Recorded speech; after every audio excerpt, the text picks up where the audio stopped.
માને બધી વાત કરે છે કે મારા પિતાએ મારા પતિનું અપમાન કરવા માટે આ યજ્ઞનું આયોજન કર્યું,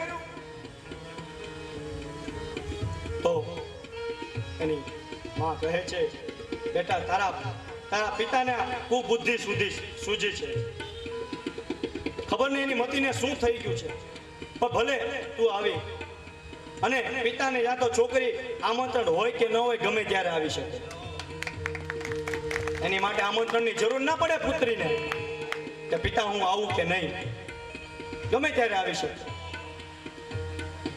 એક તો પિતાને ત્યાં, ગુરુને ત્યાં અને મિત્રને ત્યાં આમંત્રણની જરૂર નથી હોતી. કહે છે કે ભલે આવી બેટા, ભલે આવી, માં છે ને એટલા માટે આપણે કહીએ છીએ ને માં હોય ને એને ચિંતા થાય. પછી સતીને વિચાર આવે છે કે ભલે મારા પતિનું સિંહાસન નથી, પણ હું જોઉં તો ખરા કે જે યજ્ઞની અંદર અહીંયા પણ આપણે શિવનું સ્થાપન કરવામાં આવ્યું છે, જે શાસ્ત્ર અનુસાર શિવનું સ્થાપન હોવું જોઈએ, ભલે સિંહાસન નથી પણ જે વિધિસર યજ્ઞની અંદર સ્થાપન હોવું જોઈએ એ સ્થાપન છે કે નહીં. યજ્ઞ મંડપની અંદર આવે છે અને સ્થાપનની અંદર જુએ છે તો વિધિસર જે શાસ્ત્રની અંદર જે શિવનું સ્થાપન હોવું જોઈએ એ પણ નહોતું.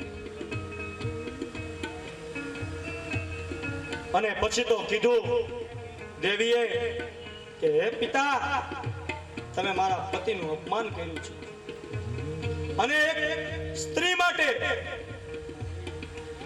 પોતાના પતિનું અપમાન થાય એનાથી મોટામાં મોટી પીડા કોઈ હોય જ નહીં.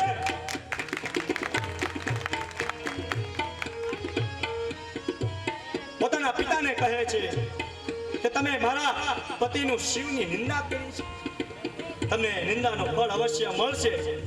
અને બીજા જે એ સભાની અંદર યજ્ઞની અંદર ઉપસ્થિત દેવતાઓ હતા એને પણ કીધું કે હે દેવતાઓ, જેણે જેણે શિવની નિંદા કરી છે અથવા તો જેણે સાંભળી પણ છે, કરવામાં તો પાપ લાગે પણ સાંભળવામાં પણ પાપ લાગે છે.